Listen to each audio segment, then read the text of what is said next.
Shalom, shalom, shalom, shalom, shalom, shalom, shalom, peuple de Dieu, shalom, shalom, shalom encore. Que le Seigneur soit béni encore ce matin. Shalom, shalom. Et grâce.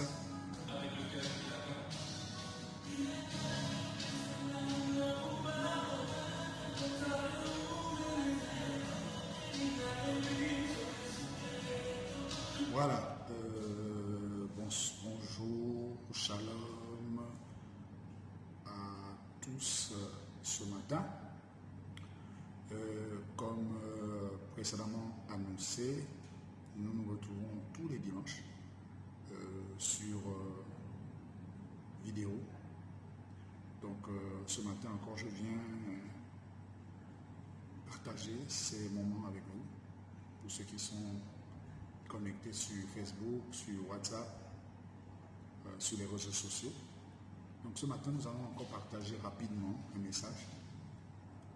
Avant de commencer, j'aimerais prier avec vous. Nous allons prier ensemble. Dieu Tout-Puissant, Créateur du ciel et de la terre, toi qui as fait toutes choses selon ta volonté. Seigneur, ce matin, je veux te rendre grâce et te dire encore merci pour ces moments, pour tout ce que tu as permis encore, parce que tu nous as donné le souffle de vie. Seigneur, tu nous as donné la force de nous lever ce matin. Je veux te bénir, te rendre des multiples actions de grâce pour ce que tu fais. Que ton nom soit béni, Père, au nom de Jésus. Amen. Bien évidemment, le Seigneur, nous allons partager la parole de Dieu ce matin et nous allons rapidement lire dans le livre de Marc, au chapitre 13, à partir du verset 33, nous allons le lire jusqu'au verset 37. Je lis la parole du Seigneur dans le livre de Marc, chapitre 13, à partir du verset 33. Donc j'ai la parole du Seigneur. Prenez garde, veillez et priez, car vous ne savez quand ce temps viendra. Il en sera comme d'un homme qui,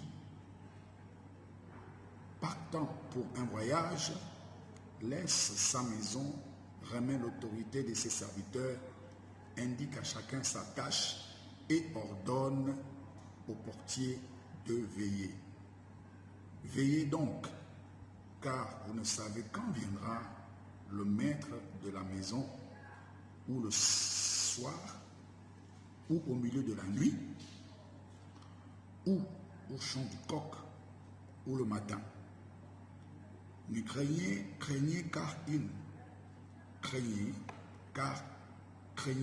qu'il ne vous trouve endormi à son arrivée soudaine. Ce que je vous dis, je le dis à tous. Veillez. Amen. Je reprends le verset 37. Ce que je vous dis, je le dis à tous. Veillez. Amen. Alors ce matin, nous allons parler de vigilance. De vigilance spirituelle, bien sûr. Alors nous venons de lire ce passage dans le livre de Marc. Alors le verset 37 dit, je relis, ce que je vous dis, je le dis à tous, veillez. Alors lorsque nous regardons ce passage, le chapitre se termine par une exhortation à la vigilance et à la prière en vue du retour du Seigneur. Bien-aimés, le Seigneur nous appelle à la vigilance. Voilà pourquoi j'aimerais partager avec vous ce matin ce merveilleux message sur soyons vigilants.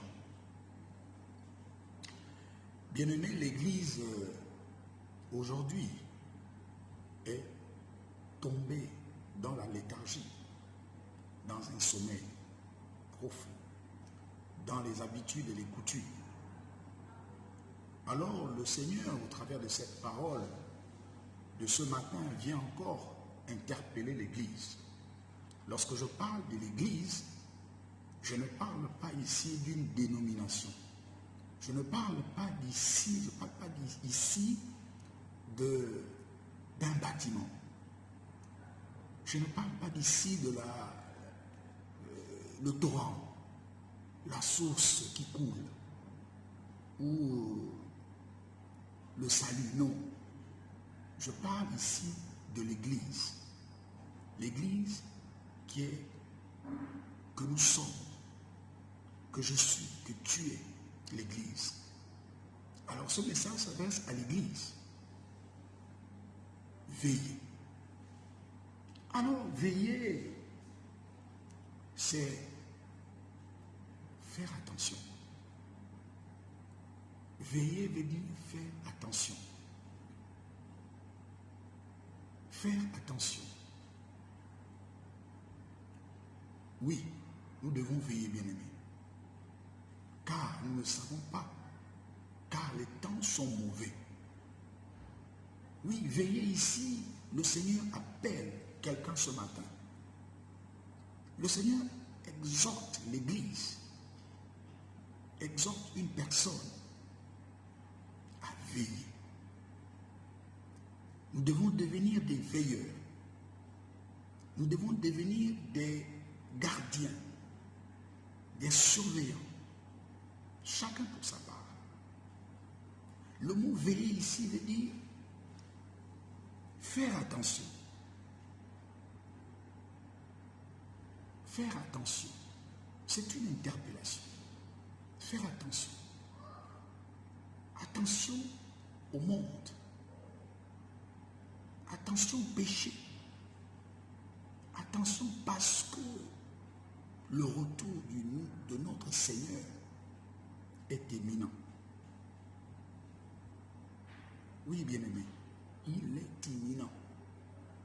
Voilà pourquoi lorsque nous lisons ce passage, Jésus prend l'image d'un voyageur qui part et qui laisse des responsabilités à ses serviteurs, à ses disciples. Il laisse des responsabilités à chacun d'eux. Et il s'en va. Et il dit au geôlier, au gardien, de veiller. Le Seigneur est parti en voyage. Donc cela sous-entend que ce voyage a un retour. Cela veut dire qu'à tout moment, le maître qui allait en voyage peut revenir. À tout moment. Voilà pourquoi il demande aux fidèles serviteurs de rester, de veiller. Parce que il est prévu d'un retour imminent de sa part. Mais pour cela, il faut que ceux-là qui a donné la responsabilité de gérer ses biens, ses affaires, après son départ, qu'il puisse les trouver et veiller, non endormis. Lorsqu'on parle de veiller, cela sous-entend qu'il n'y a pas de sommeil. Qu'il n'y a pas de sommeil. Veiller veut dire, c'est le contraire de dormir. Mais, bien aimé, l'Église aujourd'hui est dans un sommeil profond, dans une léthargie, dans une coutume. Et elle est sortie. Elle est dans la distraction et ne se rend pas compte. Bien aimé, ne se rend pas compte que le maître est en train de revenir. Oui, frère, le maître est en train de revenir. Est-ce qu'il va te trouver en éveil? Bien aimé, lorsque nous lisons ce passage, le Seigneur commence ce passage par veiller. Il dit veiller et prier. Il ne dit pas prier et veiller. Bien aimé, on ne peut pas prier, on ne peut pas bien prier sans d'abord veiller. On ne peut pas organiser des veillées, des prières sans d'abord veiller. Bien aimé, vous connaissez toutes ces réunions de prière que nous organisons tous les jours. Oui. Et à la fin de ces veillées, le résultat c'est quoi? C'est dès que nous sortons de ces veillées de prière, ben, nous continuons à insulter. Nous continuons à devenir désagréables. Donc ce que le Seigneur veut, ce n'est pas, c'est pas mauvais de veiller, mais il dit que celui qui va veiller doit d'abord veiller sur sa vie. Doit d'abord être un veilleur, doit d'abord être un gardien, doit d'abord être un surveillant de sa propre vie. Oui, bien-aimé. Nous allons encore lire une parole dans le livre de Romains.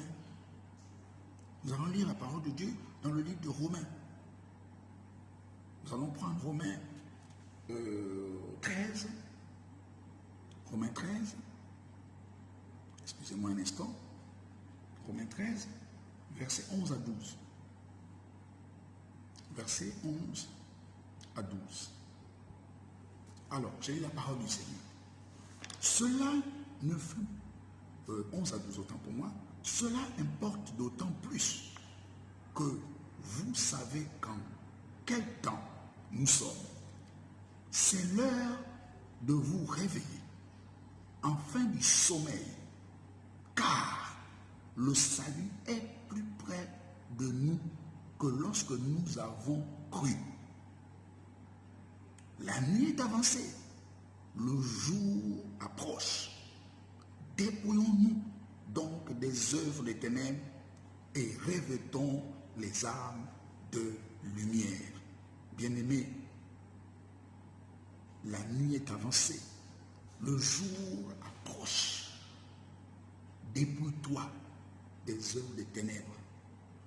Dépouillons-nous des œuvres des ténèbres. Oui, le retour est imminent. Le retour de Christ est imminent. Alors, le Seigneur nous s'exhorte ce matin à être vigilant. À être vigilant, bien-aimé. À être sûr, à être aux aguets. À porter attention.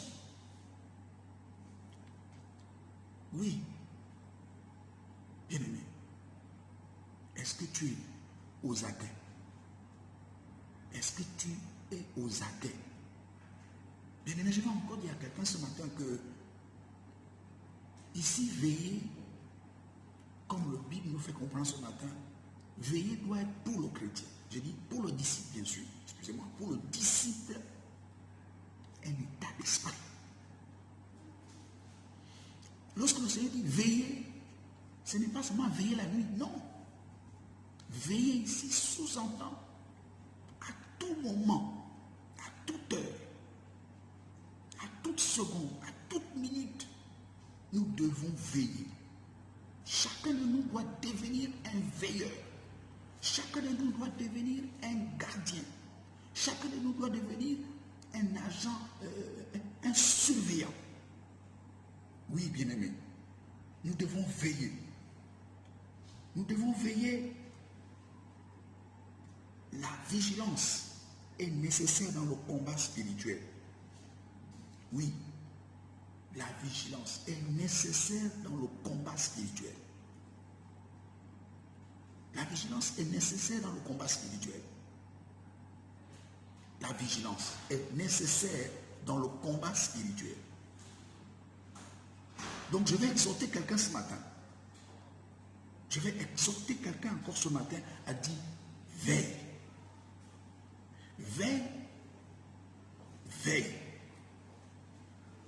Sois vigilant. Parce que les temps sont mauvais. Les temps sont difficiles. Oui.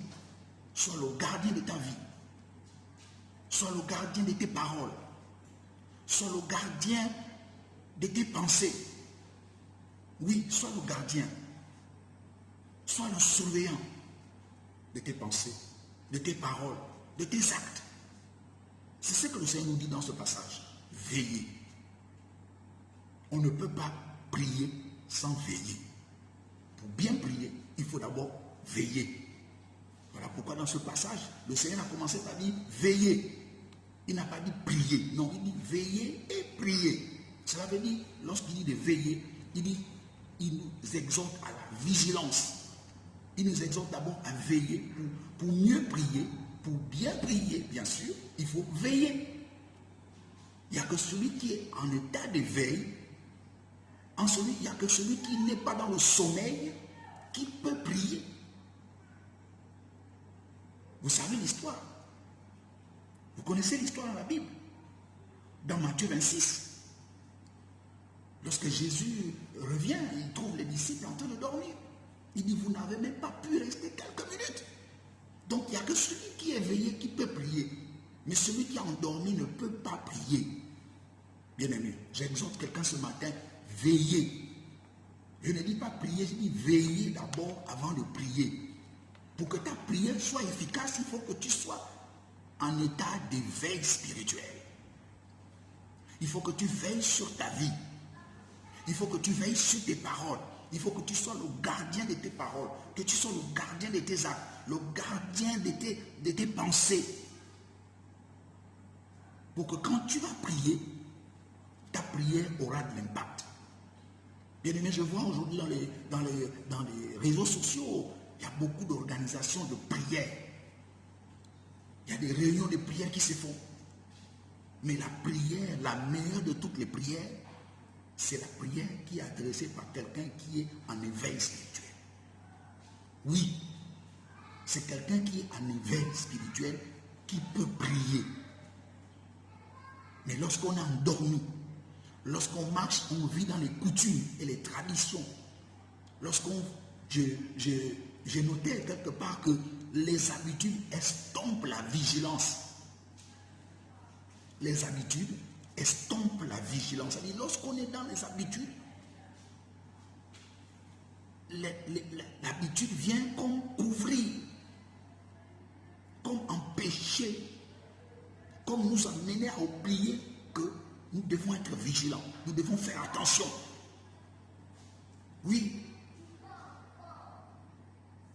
nous sommes devenus dans la coutume. L'église est devenue dans la coutume. Dans les réunions de prière, les veillées de prière. Mais on ne veille pas. Bien aimé, combien de veillées de prière avons-nous fait?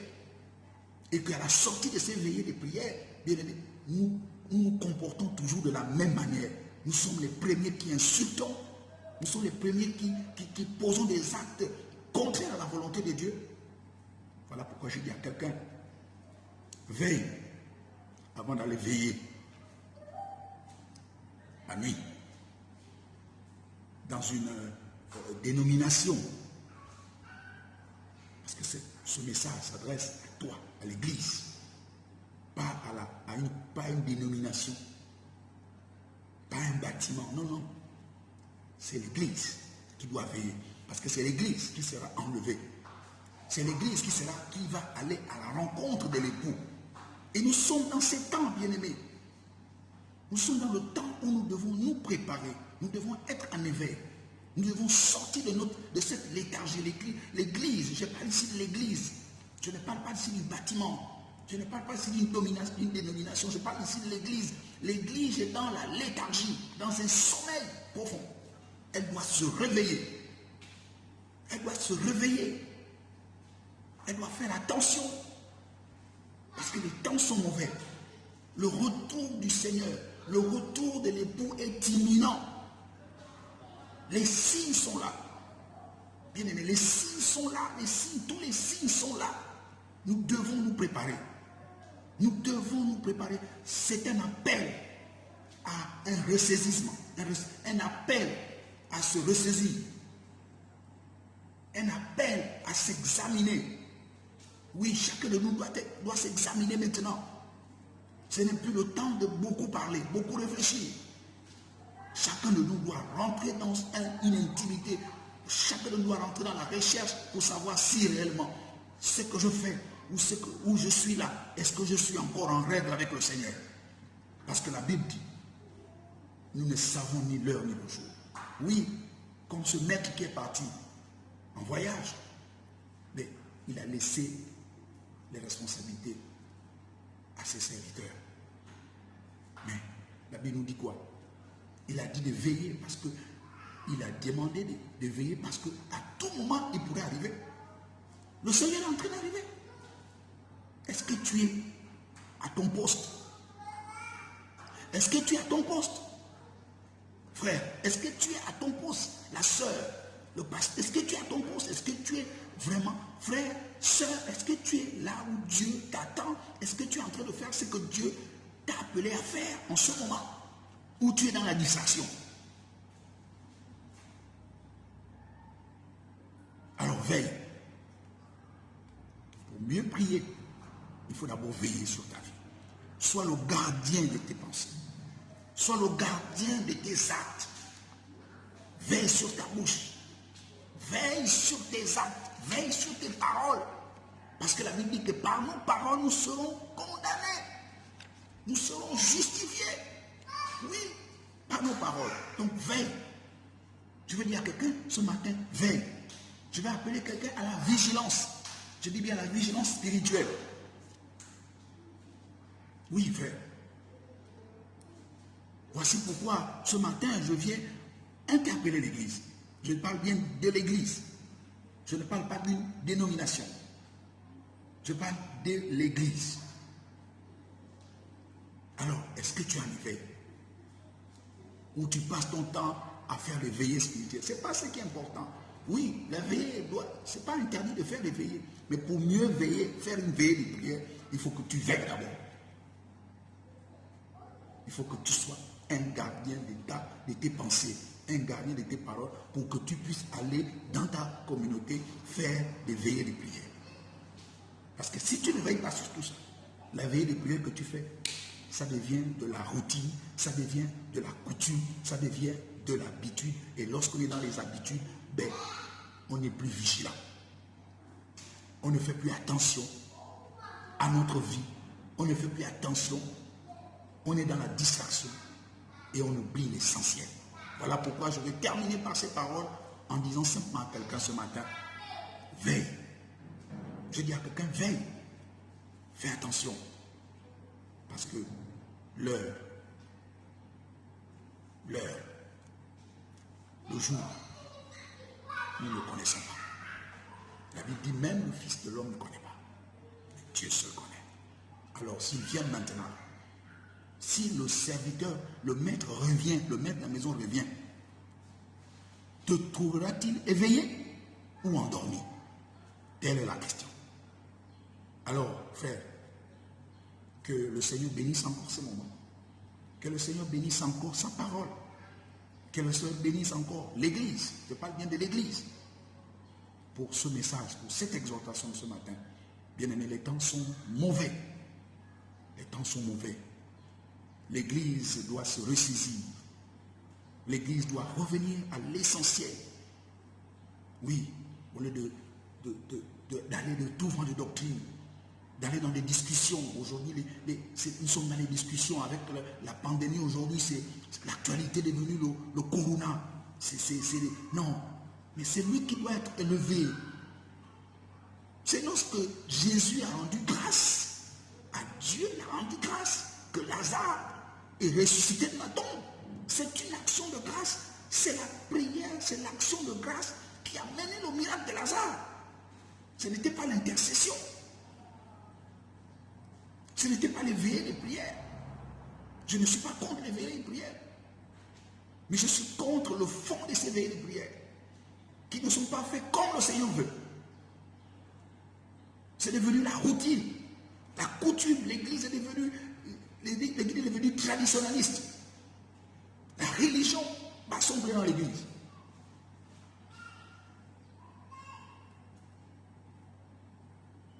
Vraiment, que le Seigneur nous aide. Que le Seigneur nous aide. Bien-aimé dans le Seigneur. Que le Seigneur nous aide à tous. Alors je veux dire à quelqu'un ce matin, que Dieu bénisse encore ce moment. Que Dieu bénisse cette parole. Que Dieu bénisse encore son serviteur. Et que Dieu bénisse notre pays. Que Dieu bénisse notre communauté. Et que le nom de Dieu soit encore glorifié ce matin. Amen.